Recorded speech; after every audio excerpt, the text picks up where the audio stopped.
When Shadows Fall by Sita Brahmachari is a novel about friendship, family, grief, and healing.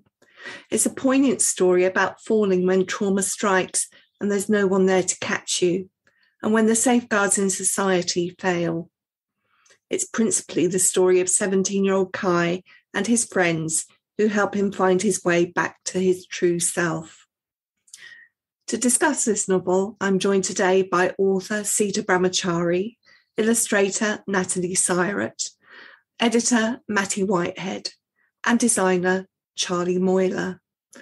There's a lot for us to talk about. It's such an incredibly rich novel, and I had a deep affective response to the characters in this book, 4 young people, to the point that I forgot they were characters and I was thinking of them as people.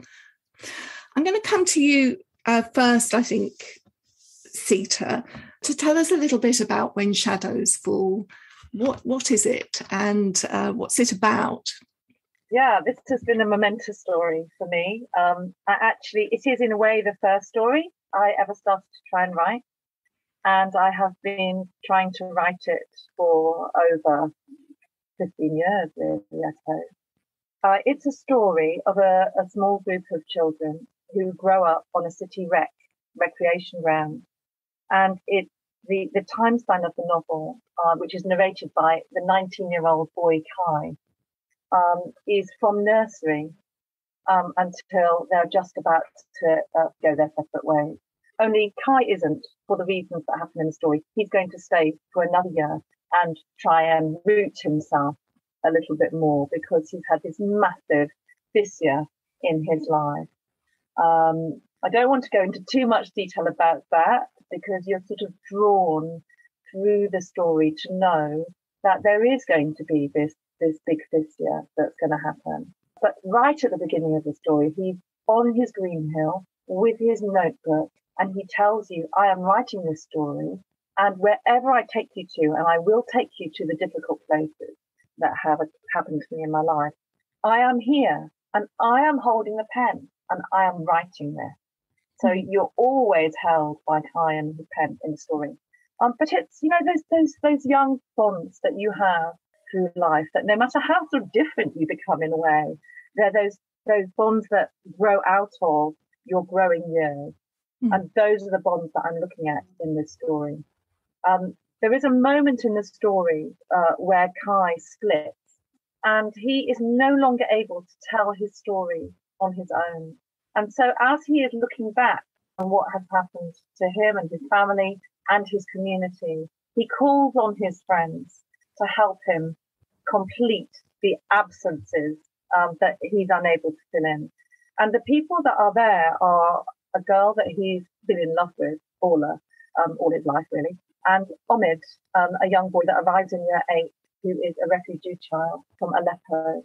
And he doesn't have much English when he first arrives, but he knows what trauma is and he spots the trauma in Kai. So he speaks to Kai in pictures. This is why this story is written in so many forms, because the young people in the story speak in so many forms. And the impetus of the whole book is for each of the young people to find their way to express themselves.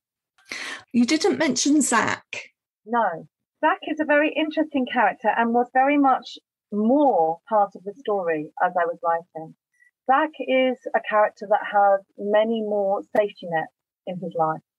And the 3 young people that I focus on in this book do not have large safety nets. So when things go wrong, when shadows fall, they don't have a lot of people around them to help them.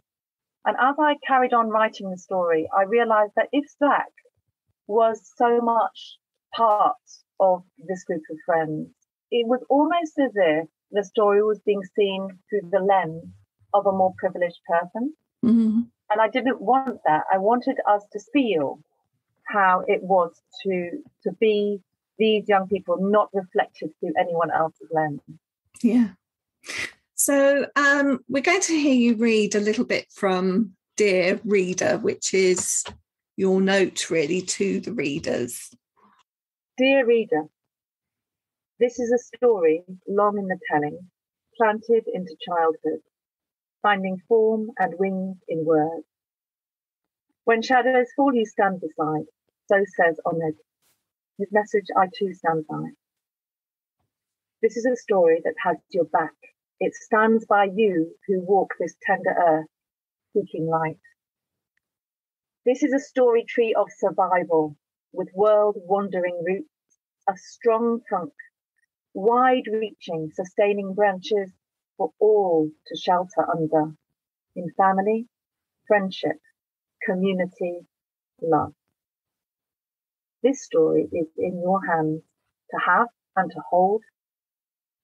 In it, you'll find the passing of a pen and charcoal to make art from scorched earth. Take it up and feel its force, for now it's your time to fly.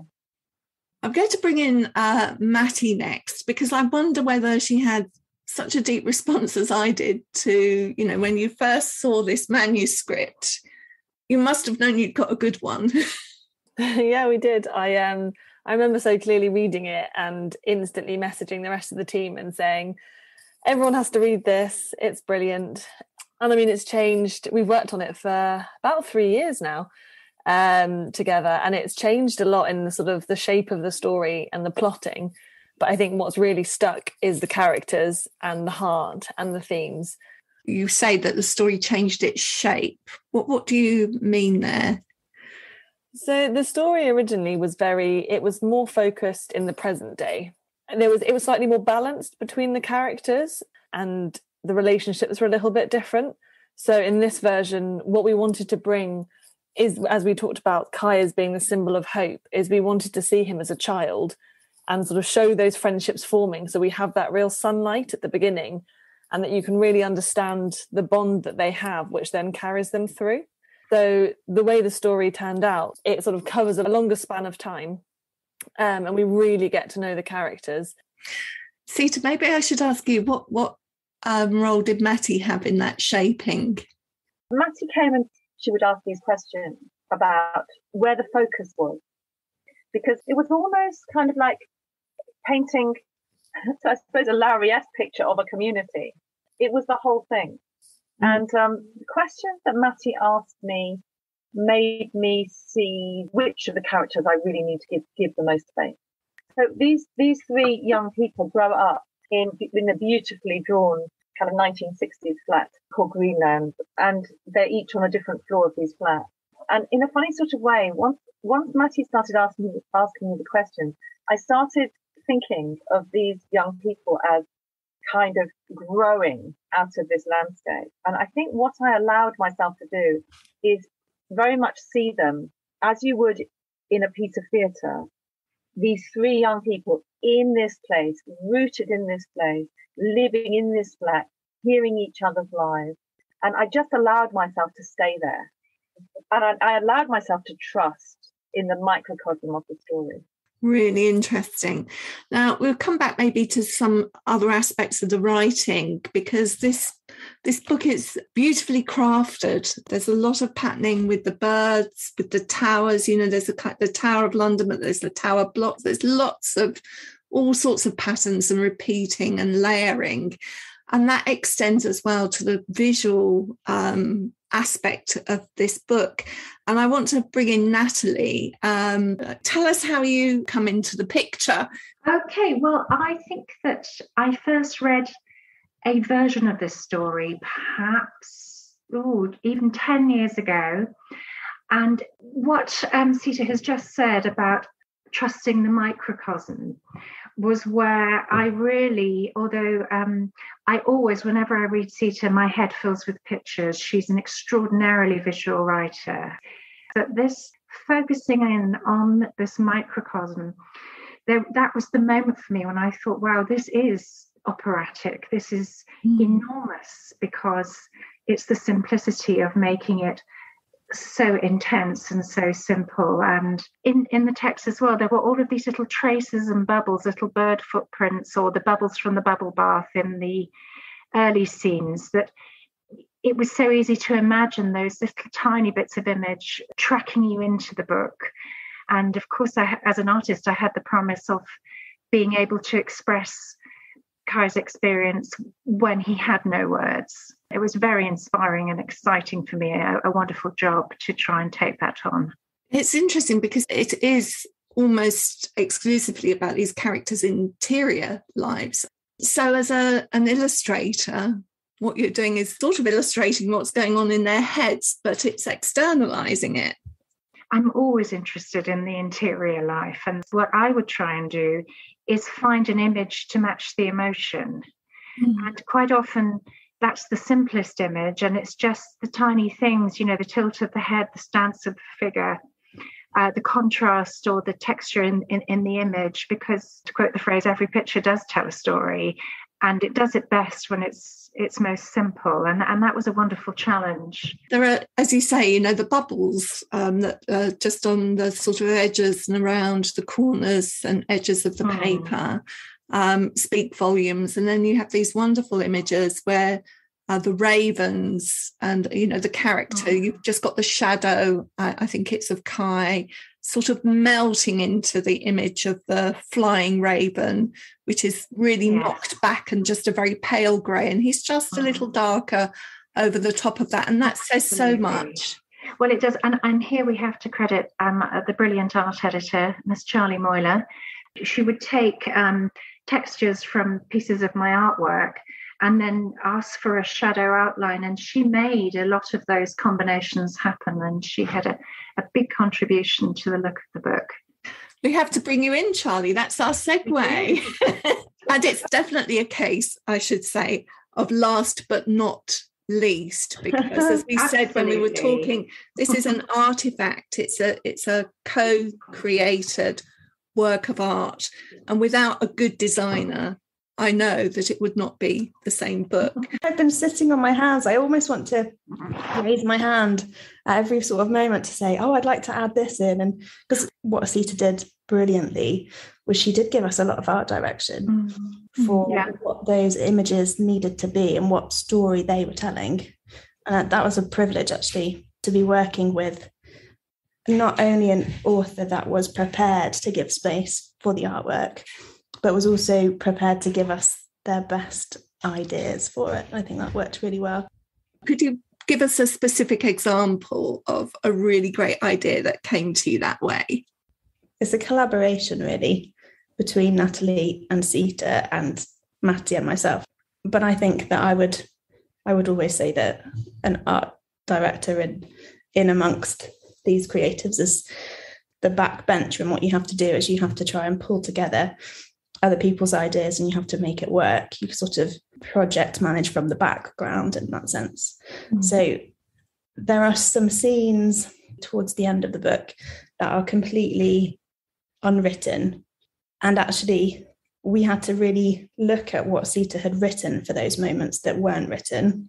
So the art notes that Sita had provided us, and we just had to look at it quite carefully, didn't we, Natalie? We had to kind of unpick what we thought Sita was after, and then try to decipher what we thought we could do with that and how we could portray it. And I hope that this book gets made into a film, because I think it's going to be quite epic. Can I ask you about the choice of fonts? Because I read it first in the proof, and then when I saw it in not the finished copy, but a PDF that was a later version, and the text started to be broken up and with different fonts and sort of borders around the text. Was that your input there? Yes. So the basics of the design, you start by laying in the text, and you start by trying to decipher the different voices within the text and how they're going to read. So you start thinking about fonts, and you start thinking about your page layout. And that's even before you really pay attention to what you're going to be illustrating. So we have different voices. To be honest, I think Kai has 2 different voices, 3 different voices sometimes. So getting the fonts right for him was really important. And then deciding how we were going to then introduce the different voices for and Orla, and how everything was going to work. Mattie, yes. I was just going to add that in part of the edit, with sort of going back in time, we jump between the present and the past. So we had to make sure for the reader that it's clear when you're reading Kai's sort of the past that he's recorded and when we're with Kai in the moment as he's writing. So Charlie and I had a few conversations about how we could make that as clear as possible, and we sort of had different ideas, but actually I think the fonts that Charlie went with sort of do make it really clear and give us that sense just to help guide the reader a bit so that they know where they are. I wanted to take us to the title of the book, When Shadows Fall, and I'm interested for a number of reasons. One, when the title came to be the title, but to me it's such a superb title. You know, it could be When Darkness Falls. It's different to say When Shadows Fall, and whether fall means they're falling away or whether shadow is coming upon you. And then how that's sort of interpreted through the artwork as well. You know, that as an idea. Sita, was the title always there?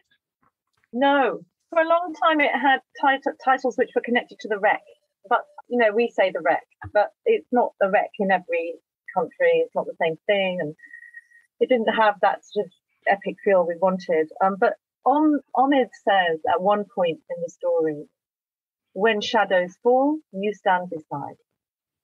And I think as soon as I saw the kind of ambiguity in what he was saying, I really loved it because, you know, these characters are so layered. And yeah, you can absolutely read it. When shadows fall, light comes in. Or when shadows fall could be a depression. It could be read in so many different ways. And I think the great thing about shadows is, unlike darkness, you can't have a shadow without light. Right. So what did it mean to you as an artist, though, Natalie? I love the darkness and the light, and I love working in monochrome anyway, but to just play with all the different ways you can express mood and feeling with darkness and light. Whether it was, I made the bubbles by, there's a technique for bubble painting you do in nursery school. You put sugar and, you know, washing up liquid and water and put some Indian ink in, and you blow in and the bubbles erupt over paper and then they print. And so I just felt there was an elemental nature to the book. There was fire, there was air, there was water, all of those things. And I had the most wonderful amount of fun playing with techniques as much as possible, but to say something that is so profoundly meaningful. And I'm very concerned in my own practice and my own artistic practice about the many things that the young in particular go through in society, and, you know, looking at cultural icons, body image, all of those things, and looking at how so many young people get blighted by image, actually, in this current day. So to have an opportunity to express my own feelings about that through these incredibly vivid characters in a very splashy and painterly way, as one might say, I just think I lucked out. Sounds to me, just listening to all of you talk, a little bit like when you work on a theatre production. You know how you become so much of a family when you're doing those things? Yeah. I just think part of the joy has been that we've been able to lean on the strengths within this kind of group. And I think Natalie's strengths were to completely drawn out the kind of the textures and the dark versus the light, and all of the kind of the composition and the playfulness, as well as the emotion. Just being able to really say to Natalie as an art director, do you know what, lean into that, lean into your strengths here, really, you know, it really paid off. Sita, I want to ask you about the craft, if you like, of the writing, which seems so effortless, but must have been, you know, consciously thought out, because we have this pairing, if you like, of towers, the Tower of London and the Tower Block. We have the ravens that are in the tower, and they're in this, you know, the Green Hill site, and all of these things that are threaded and woven through. It just feels so natural. It must have been worked on. It's very difficult for me to talk about this book, actually, because I have this sort of twisted gut when I think about these young people. And in a strange way, I feel like this book has waited for this time, because so many young people are being left by a system that doesn't have a safety net for them. In terms of mental health crisis, there's a report that came out last week in which said that 60% of young people in youth detention services and who have been excluded from school, 60% are Black or mixed heritage children, young people. And that it goes on. Now, I have been seeing this for a very long time since I began working in community. I worked in a unit for excluded young people when I worked at the Royal Court Young People Theatre. And the aim of that work was to invite these young people to come and write their stories, and just like Kai. I've been writing a story all my life in community. And so I have felt completely in service to this story. And I've been writing this story while I've been writing all my other stories. And I feel that this story is, if I don't do justice to their voices, I really feel like I am then failing young people who've already been failed. Because what these young people in the story are trying to do is they're trying to get people to hear their voices. Kai actually waits outside the school and says, "Please let me back in." Please, I mean, for me, that's one of the most poignant moments in the story, where he is desperate to get back in. And there are people who really want to fight for him, but the system doesn't allow them to do it. And so I feel once this story is out in the world, I want it to be owned by so many people. I want it to be owned by the amazing people who work in centres. Sometimes they're in school, sometimes they're out of school, with young people who feel like they've already been written off. I want it to be taken by those people and then worked with these young people. And I was really pleased to hear from English and Media Centre that they felt that in this story, young people who might not even who might feel that reading isn't for them, could read this book and feel like, okay, this is my place, as well as young people who love reading. And the quote that he gave, which was that Kai is that rare thing in young adult fiction, a lead protagonist who will appeal to avid and reluctant readers alike. That really, I was really moved to hear that, because that was my aim, that nobody will be excluded in the telling of this tale. And so, I know we'll work hard to get this story out to some of the most disenfranchised people who don't get to hold books in their hands all of the time, or don't get access to books. I suppose this story, I see it all around me. When we first moved into this area in Haringey, I walked across this wreck and it was an abandoned space. And I thought, oh, this is so sad, because there were groups of young people who were kind of finding ways to sedate themselves in this land, who were clearly just outside of everything. And people were walking by, including myself. That was when I had the seed of the idea. I thought, how is it possible that we were allowing these young people in plain sight to be abandoned at that age of 12, 13, 14, 15? Then I heard about this man, Robbie Subdeo, who had a plan for the park. And all of the years of living here, each year, something more beautiful has come. And more beautiful has come. And just right at the end, when Mattie and I were working on the book, I said, Mattie, you won't believe it, that the park is actually going to change its name to the Oliver Tambo Recreation Ground. And then there's this, in the heart of what was the wreck, is this beautiful bust of Oliver Tambo. And every time I walk past, I just think, wow, that is what people with vision for community can do. And obviously Oliver Tambo was a refugee, and Omid in my story is also a refugee child.